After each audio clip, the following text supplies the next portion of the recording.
ಮನೆಯ ಮಗಳಿವಳು ನಮ್ಮ ಪುಣ್ಯವತಿ. ಅವ ನೀನ್ ನನಗೆ ಬೈದ್ರು ಸರಿ, ನನಗಿಲ್ಲಿರಕ್ಕಾಗ್ತಾ ಇಲ್ಲ. ನಾನು ಈಗಲೇ ಮನೆಗೆ ಬರ್ತೀನಿ.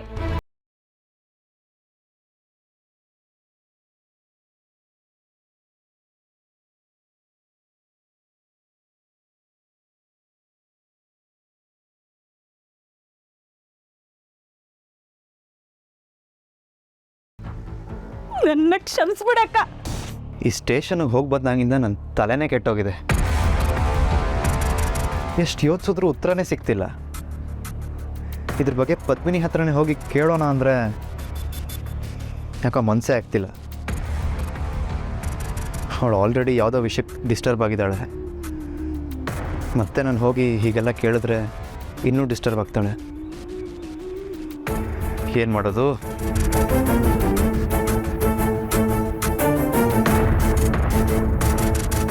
ಶೋಭರಾಜ್ ಅವರು ಬೆಂಗಳೂರಿನವರು, ಈವೆಂಟ್ ಆರ್ಗನೈಸರು ಕೂಡ.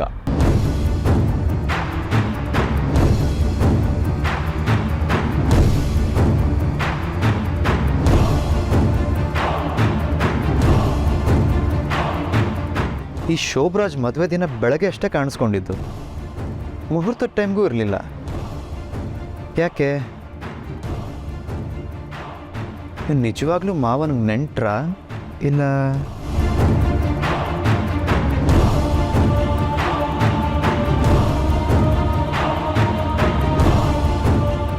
ಈವೆಂಟ್ ಮ್ಯಾನೇಜರ್ ಅಂದರೆ ಪದ್ಮಿನಿ ಡ್ಯಾನ್ಸ್ ಮಾಡೋದಕ್ಕೂ ಇವನಿಗೂ ಏನಾದರೂ? ನೋಡ್ರಿ, ಶೋಭರಾಜ್ಗೆ ಆಕ್ಸಿಡೆಂಟ್ ಆದಾಗ ಕಾರಲ್ಲಿ ಒಬ್ಬರೇ ಇದ್ದರು. ಆದರೆ ಅದೇ ದಿನ ಬೆಳಿಗ್ಗೆ ಅಷ್ಟೂರಿಂದ ಬೆಂಗಳೂರಿಗೆ ಹೋಗಿದ್ದಾರೆ. ಜೊತೆಗೆ ಕಾರಲ್ಲಿ ಪದ್ಮಿನಿ ಇದ್ರು.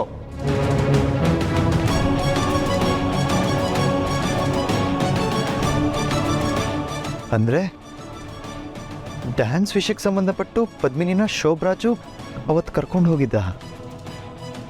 ನಾನಿನ್ಯಾವತ್ತೂ ನಿಮ್ಮ ತವ ಸುಳ್ಳು ಹೇಳಕ್ಕಿಲ್ಲ. ನಿಮ್ಮ ಜೊತೆನಾಗೆ ಜೀವನ ನಡೆಸ್ತೀನಿ. ನಿಮ್ಮ ಮನೆ ಸಂಸ್ಕಾರನ ಮೀರಕ್ಕಿಲ್ಲ. ಪ್ರಾಮಿಸ್? ಇಲ್ಲ, ಇನ್ನು ಪದ್ಮಿನಿ ನಂಗೆ ಮಾತು ಕೊಟ್ಟಿದ್ದಾಳೆ ಡ್ಯಾನ್ಸ್ ಮಾಡಲ್ಲ ಅಂತ. ಅವಳ ಮಾತು ಮೀರಕ್ಕೆ ಚಾನ್ಸೇ ಇಲ್ಲ. ಸುಮ್ಮನೆ ನಾನೇ ಏನೇನೋ ಅಂದ್ಕೊಳ್ತಾ ಇದ್ದೀನಿ.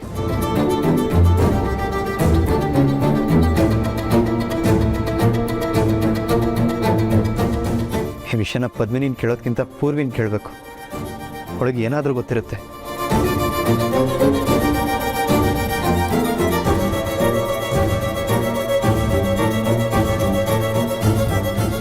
ಹಾಯ್ ಪೂರ್ವಿ, ನೀನಾಗಲೇ ನಂದನ್ ರೂಮಲ್ಲಿ ಬಚ್ಚಿಡ್ತಿದ್ಯಲ್ಲ, ಅದು ನನ್ನ ಕೈಗೆ ಸಿಕ್ಕಾಯ್ತು.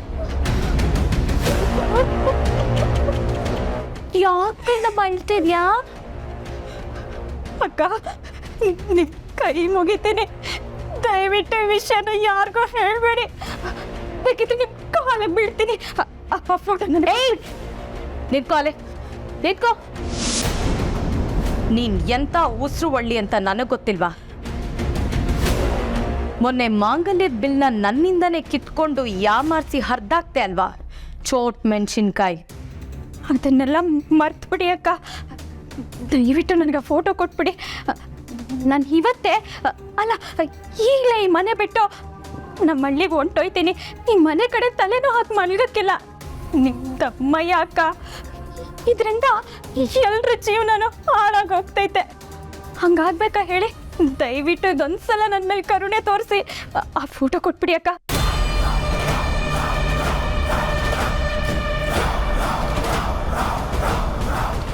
ನಿನಗೆ ಮಾತ್ರ ಈ ಫೋಟೋ ಕೊಡೋದಿಲ್ಲ ಕಣೆ. ನನ್ನನ್ನು ಎಷ್ಟು ಆಡ್ಕೊಂಡೆ, ಎಷ್ಟು ಮಾತಾಡಿದೆ ನನಗೆ. ಈಗ ನೀನು ಕಣ್ಣೀರು ಹಾಕ್ಬಿಟ್ರೆ ನಾನು ಫೋಟೋ ಕೊಟ್ಬಿಡ್ತೀನಾ?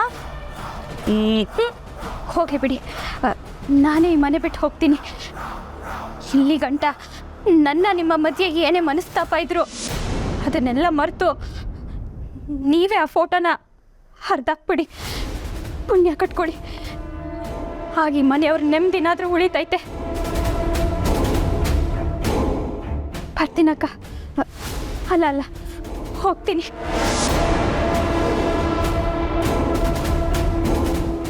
ಏನು ನಡೀತಾ ಇದೆ ಇಲ್ಲಿ? ಅಲ್ಲ, ಆ ಹುಡುಗಿಗೇನಾದ್ರೂ ಲೂಸಾ? ಹೊಡಿಯಕ್ಕೆ ಮನೆ ಬಿಟ್ಟು ಹೋಗ್ತೀನಿ ಅಂತ ಹೋದ್ಲು. ಅಂಥದ್ದೇನಿದೆ ಈ ಫೋಟೋ ಅಲ್ಲಿ?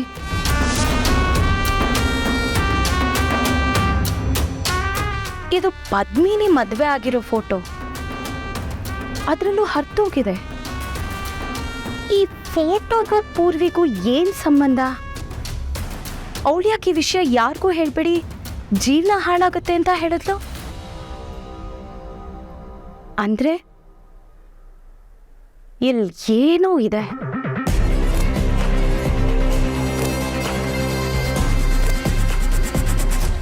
ಬಾಯ್ ಬಿಟ್ರೆ ಹಂಗ್ ಮಾಡ್ತೀನಿ ಹಿಂಗ್ ಮಾಡ್ತೀನಿ ಅಂತಿರಲ್ಲ, ಇದಕ್ ನಿಮ್ಮ ಹತ್ರ ಏನು ಉತ್ತರ ಐತೆ?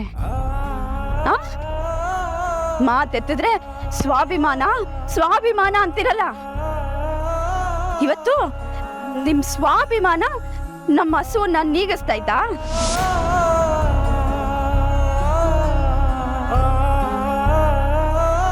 ಇದನ್ನೆಲ್ಲ ಯಾವತ್ತೂ ನಿಮ್ಮ ಹತ್ರ ಹೇಳ್ಬಾರ್ದು ಅಂತಿದ್ದೆ.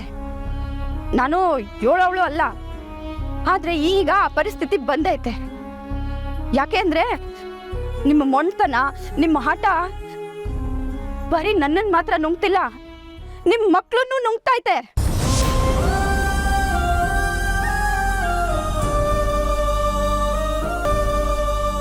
ಪಾವನಿ ಹಸು ಅಂತಾಳೆ, ಅವಳಿಗೆ ತಿನ್ನಕ್ ಕೊಡಕ್ ಏನು ಇಲ್ದಲೆ ಕರಳು ಚುರ್ರ ಅನ್ನುತ್ತೇರಿ. ಅಪೂರ್ವಿ ಪದ್ಮಿನಿಗೆ ನಮ್ ಜೀವನ ಇವತ್ತು ಇಂಥ ಪರಿಸ್ಥಿತಿಗೆ ಬಂದು ನಿಂತೈತೆ ಅನ್ನೋ ಅರಿವೇ ಇಲ್ಲ. ಹೋಗ್ಲಿ, ಮದುವೆ ಮಾಡಿ ಕಳ್ಸಿದ್ ಮ್ಯಾಕೆ ಮಗಳ ಹತ್ರ ಓದ್ತೀನಾದ್ರೂ ಫೋನ್ ಮಾಡಿ ಮಾತಾಡಿದೀರ ನೀವು?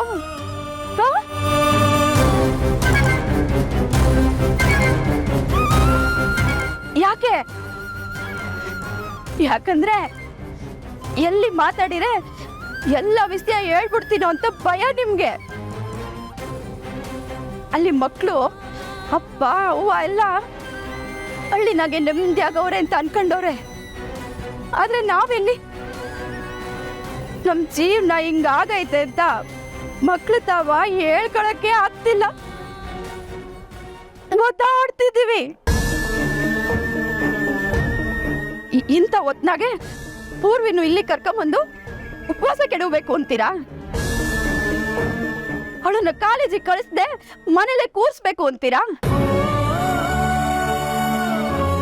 ಈ ತಾಯಿ ಮನ್ಸು ಅವಕ್ಕೆಲ್ಲ ಒಪ್ಪಕ್ಕಿಲ್ಲ. ನನ್ನ ಮಗಳು ಆ ಮನೆನಾಗೆ ಇದ್ದು ಹೊಟ್ಟೆ ತುಂಬಾ ಉಣ್ಕೊಂಡು ಅಲ್ಲೇ ಇರ್ಲಿ ಅಂತ ಬಯಸ್ತೀನಿ. ಇದಕ್ಕೆ ನಿಮ್ ಸ್ವಾಭಿಮಾನ, ಹಠ, ಗಿಟ ಏನು ಅರ್ಥ ಆಗಕ್ಕಿಲ್ಲ.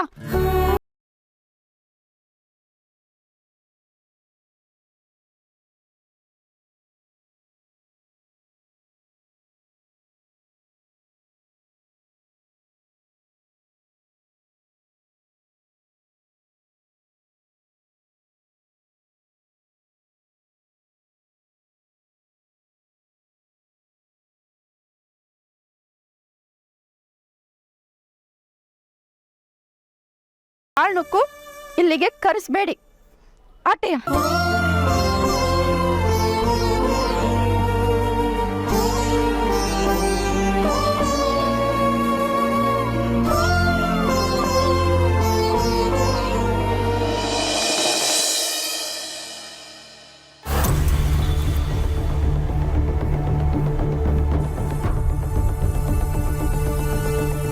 ಓ, ಪದ್ಮಿನಿ ಇಲ್ಲೇ ಇದ್ದಾಳಲ್ಲ, ಒಂದು ಮಾತು ಶೋಭರಾಜ್ ಬಗ್ಗೆ ಕೇಳ್ಬಿಡ್ಲಾ?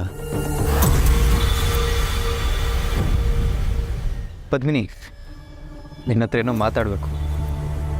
ಅಯ್ಯೋ, ಚಂಚಲಕ್ಕ ಫೋಟೋ ನೋಡಿದ್ರು ಅಂತ ಪೂರ್ವಿ ಹೇಳಿದ್ಲು.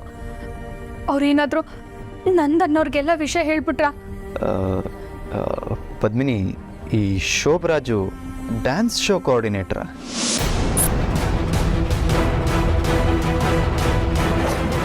ಇವ್ರು ಶೋಭರಾಜ್ ಬಗ್ಗೆ ಯಾಕೆ ಕೇಳ್ತವ್ರೆ? ಅವ್ರು ಏನಾರ ಇವ್ರಿಗೆ ಸಿಕ್ಕು, ನಾನು ಅವತ್ತು ಮದುವೆ ಮುಹೂರ್ತ ಹತ್ರ ಬಂದರು ಅವನ ಜೊತೆಲೇ ಇದ್ದೆ ಅಂತ ಏನಾದರೂ ಹೇಳಿದ್ನ? ಅಯ್ಯಯ್ಯೋ, ಪದ್ಮಿನಿ, ನಿನ್ನೆ ಕೇಳ್ತಿರೋದು, ಈ ಶೋಭರಾಜು ಡ್ಯಾನ್ಸ್ ಶೋಗೆ ಕೋಆರ್ಡಿನೇಟ್ರಾ?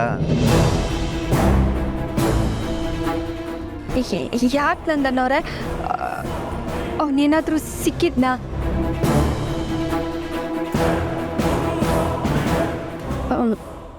ಅಲ್ಲ, ಈ ಶೋಭರಾಜ್ ವಿಚಾರ ಯಾಕೆ, ಅವ್ರೇನಾದರೂ ಫೋನ್ ಮಾಡಿದ್ರಾ ಅಂತ? ಪೊಲೀಸ್ ನನ್ನ ಕರೆಸಿ ಇದೆಲ್ಲ ಕೇಳಿದ್ದಾರೆ ಅಂದರೆ ಪದ್ಮಿನಿ ಗ್ಯಾರಂಟಿ ಹೆದರ್ಕೋತಾಳೆ.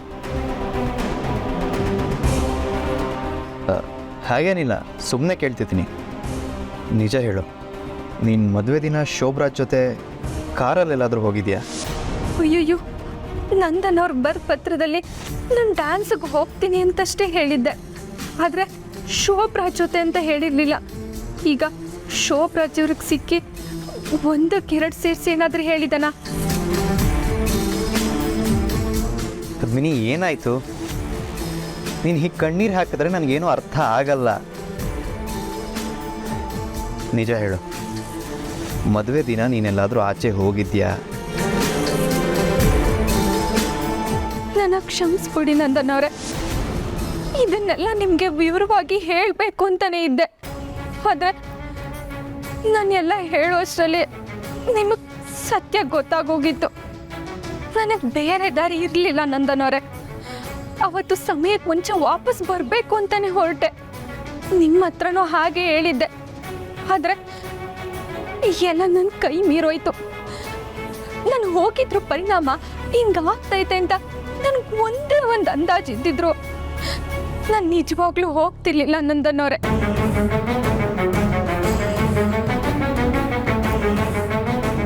ನಾನು ನಿಜನೇ ಹೇಳ್ತಿದ್ದೀನಿ, ನಾನು ಬೇಕು ಅಂತ ಈ ಥರ ಮಾಡಿಲ್ಲ ನಂದನವ್ರೆ. ಈ ಥರ ನಡಿಬಾರ್ದು ಅಂತ ಎಷ್ಟೇ ತಡೆಯೋಕ್ಕೆ ಪ್ರಯತ್ನ ಪಟ್ಟರು ಎಲ್ಲ ನನ್ನ ಕೈ ಮೀರೋಯ್ತು. ಇದರಿಂದ ನನ್ನ ನಿಮ್ಮ ಆಸೆ, ಕನಸು, ಪ್ರೀತಿ ಎಲ್ಲ ನುಚ್ಚು ನೂರಾಗೋಯ್ತು.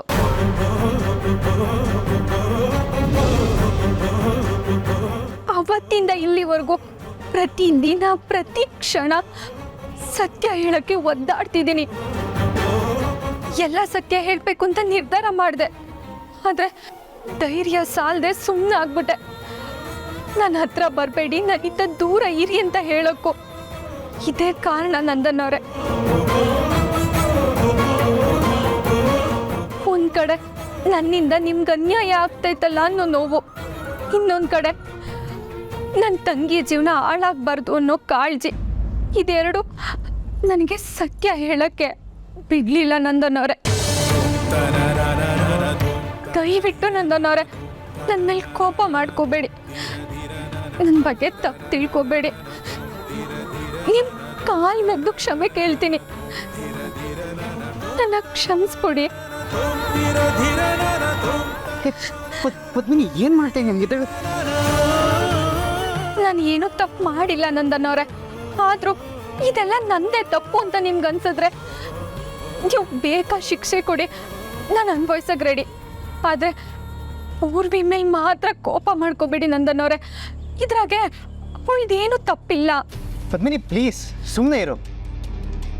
ಏನು ಮಾತಾಡ್ತಾ ಇದೀಯಾ ನೀನು? ಏನು ಹೇಳ್ತಿದ್ಯೋ ನನಗೊಂದು ಅರ್ಥನೇ ಆಗ್ತಾ ಇಲ್ಲ. ಪೂರ್ವಿ ವಿಷಯ ಯಾಕೆ ಬಂತಿಲ್ಲಿ? ಪೂರ್ವಿಗೂ ಇದಕ್ಕೂ ಏನು ಸಂಬಂಧ?